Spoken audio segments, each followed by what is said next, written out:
హర హర మహాదేవ శంభో శంకర. ధనస్సు రాశి వారికి ఈ మహాశివరాత్రి తర్వాత జరగబోయేది ఇదే. ధనస్సు రాశి వారిని మనం పర్సనల్గా కనుక చూసినట్లయితే వీరు చాలా అంటే చాలా మంచివారు. వ్యక్తిగతంగా చాలా సున్నితమైనటువంటి మనస్తత్వం కలిగిన వారు. కానీ చూసేవారికి మాత్రం వీరు చాలా ర్యాష్గా ఉండేటట్లుగా కనిపిస్తారు. ఎందుకంటే వీరి మాట తీరు అనేది ఆ విధంగా ఉంటుంది. అంటే మనసులో మంచితనం ఉంటుంది, కానీ ఆ యొక్క మంచితనాన్ని కానీ ఎదుటి వాళ్ళ మీద ప్రేమ ఉంటుంది, కానీ ఆ ప్రేమను వ్యక్తపరచటం కానీ ఒక రకంగా వీరికి తెలియదనే చెప్పుకోవచ్చు. ఉదాహరణకి చెప్పుకోవాలంటే మన ఇళ్లల్లో వాళ్ళే మనకి చాలామంది కూడా ఉంటారు.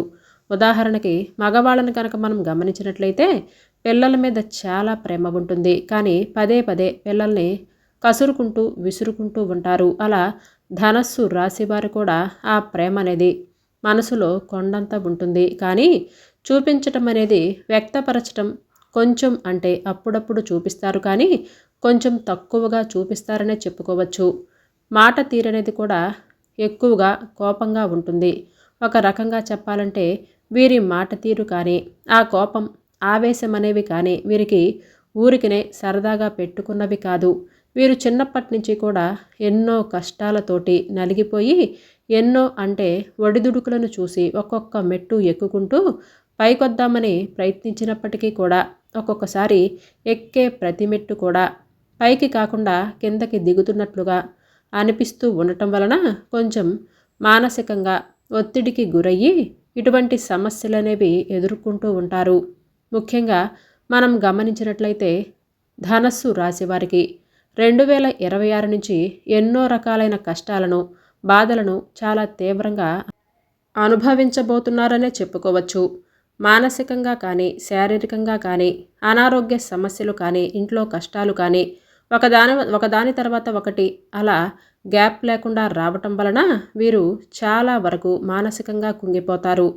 వీరు వ్యక్తిగతంగా ఎవరిని కూడా నాశనం చెయ్యాలని, ఒకరికి హాని తలపెట్టాలని కానీ ఒకరికి కీడు చెయ్యాలని కానీ కలలో కూడా అనుకోరు. వీరిది చాలా చాలా మంచి మనసు. అందరూ బాగుండాలి, అందులో మేం కూడా ఉండాలి అని అనుకుంటూ ఉంటారు. మానసికంగా వీరు ఎదుటివారికి అంటే ఇరుగు పొరుగు వారైనా ఇంట్లో వారైనా సరే ఎదుటివారికి ఎప్పుడూ కూడా దగ్గరవుదామని చెప్పి చూస్తూ ఉంటారు. అందరితో బాగుండాలి అని ఆలోచిస్తూ ఉంటారు. కానీ ఎదుటివారు ఎవరైతే వీరి యొక్క బంధువుల్లోనే ఉంటారో ఆ బంధువులే వీరి ఎదుగుదలని చూడలేక వీరు ఎప్పుడు నాశనమవుతారా, వీరు ఎప్పుడు అడుక్కు తింటారా, ఎప్పుడు డబ్బులు లేకుండా పోతారా, ఎప్పుడు వీరికి అనారోగ్య సమస్యలు వస్తాయా అని 1000 కళ్ళతో ఎదురు చూస్తూ ఉంటారు. కాబట్టి మీరు ఎంత స్నేహంగా ఉండాలి అని అనుకున్నప్పటికీ, ఎంత నలుగురితో కలవాలి అని అనుకున్నప్పటికీ వారి యొక్క ప్రయత్నం అనేది వారు సఫలం కానివ్వరనే చెప్పుకోవచ్చు. ఎందుకంటే అవతలి వారి యొక్క మనసులో ఈర్ష్య, వీరి మీద అసూయ, వీరంటే ఒక రకమైన కుళ్ళు, వీరు నాశనమైపోవాలి అని కోరిక ఎక్కువగా బలంగా ఉంటుంది. వీరి మంచితనంతో బాగా ఆడుకుంటారు.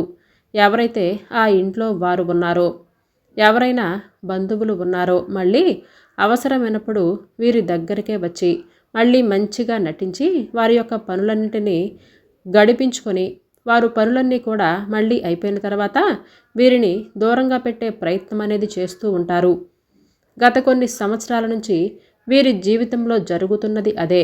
అవతలి వారికి ఎదురు తిరగాలి అని అంటే మళ్ళీ ఒంటరిగా అయిపోవాల్సి వస్తుందేమో, మళ్ళీ నాకంటూ ఎవరూ లేకుండా పోతారేమో అని బాధపడుతూ ఉంటారు.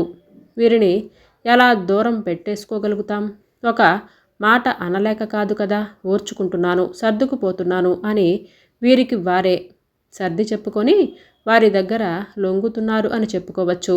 అది అవతలి వారు గమనించి ఇంకాస్త వీరిని చులకనగా చూస్తూ ఉంటారు. ఈ ఒక్క పాయింట్ అయితే మాత్రం గట్టిగా చెప్పుకోవచ్చు. ఎందుకంటే వీరి బలహీనత ఏమిటో అవతలి వారు పూర్తిగా తెలుసుకున్నారు. అది తెలుసుకున్న దగ్గర నుంచి వీరిని ఇంకా ఏడిపించాలి, ఇంకా వీరిని సాధించాలి అని ఒక రకమైన కక్షతోటి ఉంటారు. కాబట్టి వీరితో ఆడుకునే అవకాశాలవి పెరుగుతూ ఉంటాయి.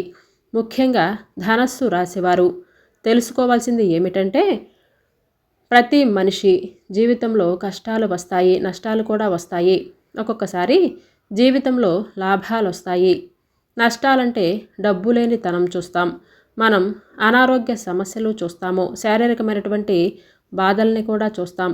మానసికమైన ఒత్తిళ్లను కూడా చూస్తాం. ధనస్సు రాశివారు తెలుసుకోవాల్సింది ఏమిటంటే ప్రతి మనిషి జీవితంలో కష్టాలు వస్తాయి, నష్టాలు వస్తాయి. ఒక్కొక్కసారి జీవితంలో లాభాలు కూడా వస్తాయి. నష్టాలంటే డబ్బు లేని తనం చూస్తాం. మనం అనారోగ్య సమస్యలని చూస్తాం. శారీరకమైనటువంటి బాధల్ని కూడా చూస్తాము. మానసికమైనటువంటి ఒత్తిళ్లను కూడా చూస్తాము. వీటన్నింటిలో కూడా ఏ మనిషి అయినా కానివ్వండి జీవితంలో అనుభవిస్తాడన్నమాట. అలా ఒక రకంగా చెప్పాలంటే ఈ ధనస్సు రాశివారు ఒంటరితనాన్ని ఎప్పుడూ ఫీల్ అవుతూ ఉంటారు.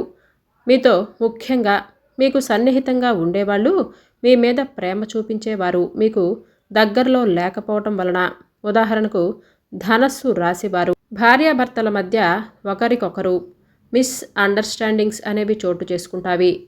అటువంటివి రావటం వలన కొంతమంది అసలు అవతల వారికి అంటే వారి యొక్క లైఫ్ పార్ట్నర్కి బాధలు చెప్పుకోవటం కూడా మానేశారనే చెప్పుకోవచ్చు. కాబట్టి కాస్త గ్రహించుకోండి.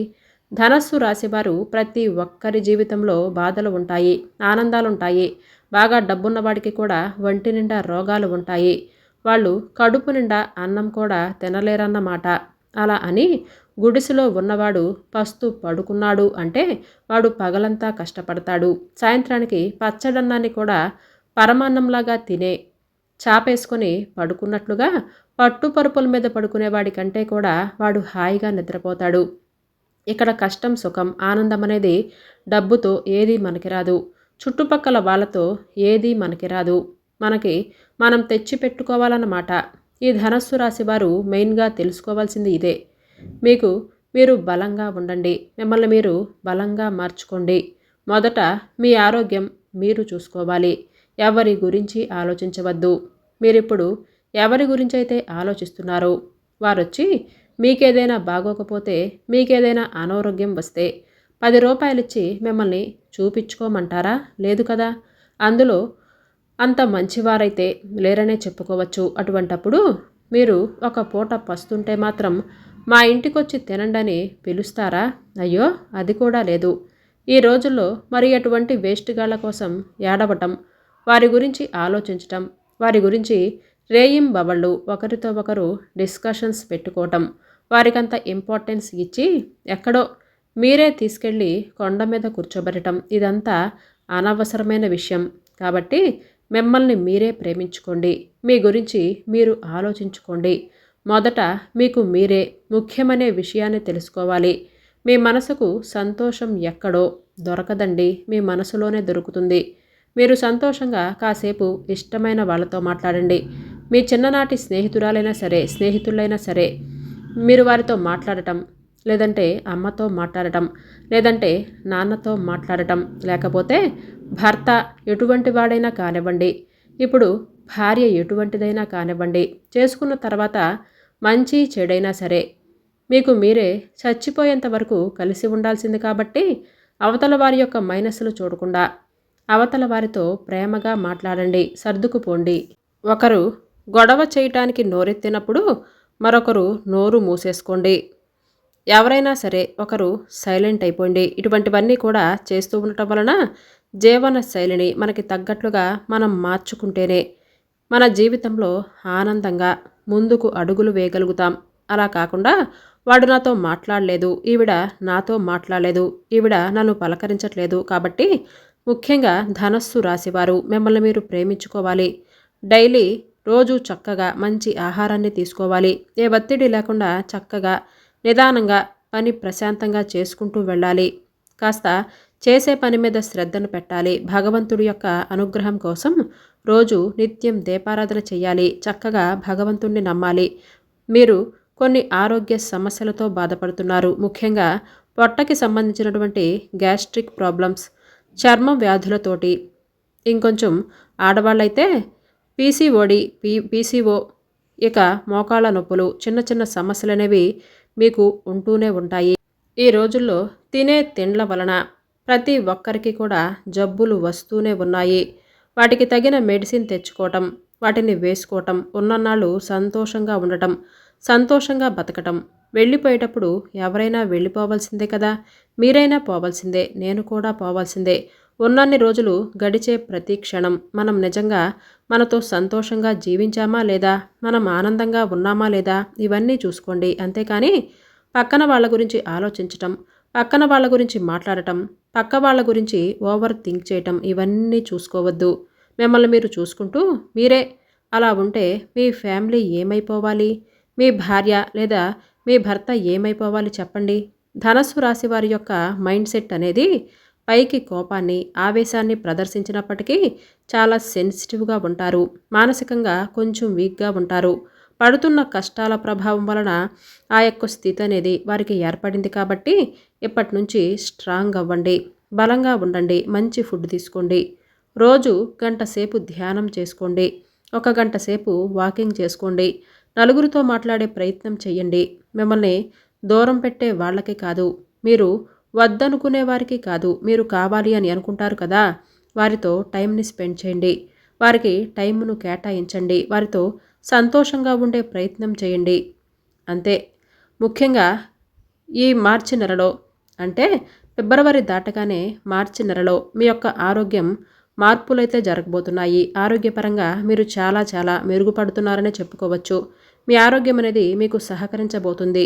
మన పెద్దవాళ్ళు మనకి చెప్తూ ఉంటారు కదా, ఆరోగ్యమే మహాభాగ్యమని. ఆరోగ్యానికి మించింది మరొకటి లేదు, మరొకటి రాదు కూడా. కొన్ని కోట్లున్నా కూడా అనారోగ్య సమస్యలు వచ్చి మరణించిన వారు ఎంతోమంది ఉంటారు. కాబట్టి మీకిప్పుడు ఈ మార్చిలో ఆరోగ్యపరంగా మంచి జరగబోతుందని చెప్పుకోవచ్చు. ఈ మార్చి నెలలో మీ శారీరక ఆరోగ్యం, మానసిక ఆరోగ్యం కానీ చాలా బాగుంటుంది. ఇది ఒక రకంగా చెప్పాలనుకుంటే మీకు ఒక గుడ్ న్యూస్ లాంటిది. ఇది వింటే నిజంగా మీకు కళ్ళల్లో నీళ్లు రావాలి. ఇదంతా కూడా మీ మీద ఉండేటటువంటి గ్రహస్థితులలో మార్పులనేవి జరగటం వలన, మీ రాశి ప్రకారం, అంతేకాకుండా మీ యొక్క బంధువులలో మీ మీద పడి ఏడ్చేవారు మీకు ఎక్కువైపోవటం వలన, మానసికంగా కొంచెం మీరు సెన్సిటివ్ అవటం వలన ఇవన్నీ జరుగుతాయి. కాబట్టి మానసికంగా ముందు మీరు బలంగా ఉండండి. బంధువుల గురించి, పొడుచుకు తినే రాబందుల గురించి మీరు ఆలోచించకండి. సంతోషంగా ఉండండి. చెయ్యాలనుకున్న పని చేసేయండి. గడిచే ప్రతి క్షణాన్ని కూడా ఆనందంగా ఆస్వాదిస్తూ బతకండి. హ్యాపీగా ఉంటారు. ఇది 100% సత్యం. కాకపోతే ఈ చిన్న చిన్న పరిహారాలనేవి చేసుకోవాలి. మీరు ప్రతి శనివారం ఆంజనేయ స్వామి గుడికి వెళ్ళాలి. ఆంజనేయ స్వామి గుడికి వెళ్ళటం వలన మీ మీద ఏర్పడినటువంటి ఆ నరఘోష ప్రభావం, మీ మీద ఎవరైనా చెడు ప్రయోగాలు చేసుకున్నా, మిమ్మల్ని చాటుమాటుగా మీ మీద పడి ఎవరైనా ఏడుస్తున్నా, ఆ నరఘోష ఏడుపులు అన్నీ పూర్తిగా తొలగిపోతాయి. ప్రతిరోజు బయటికి వెళ్ళేటప్పుడు సింధూరాన్ని పెట్టుకొని బయటికి వెళ్ళండి. ఎప్పుడైనా సోమవారం పరమేశ్వరుడికి అభిషేకం చేసే ప్రయత్నం చేయండి. ఎప్పుడైనా నెలలో ఒక్కసారైనా సరే బయట భిక్షాటకులకు ఉంటారు కదా, వారికి అన్నదానం చేయాలి. అన్నదానం చేయటం వలన విశేషమైన పుణ్యఫలం లభిస్తుంది.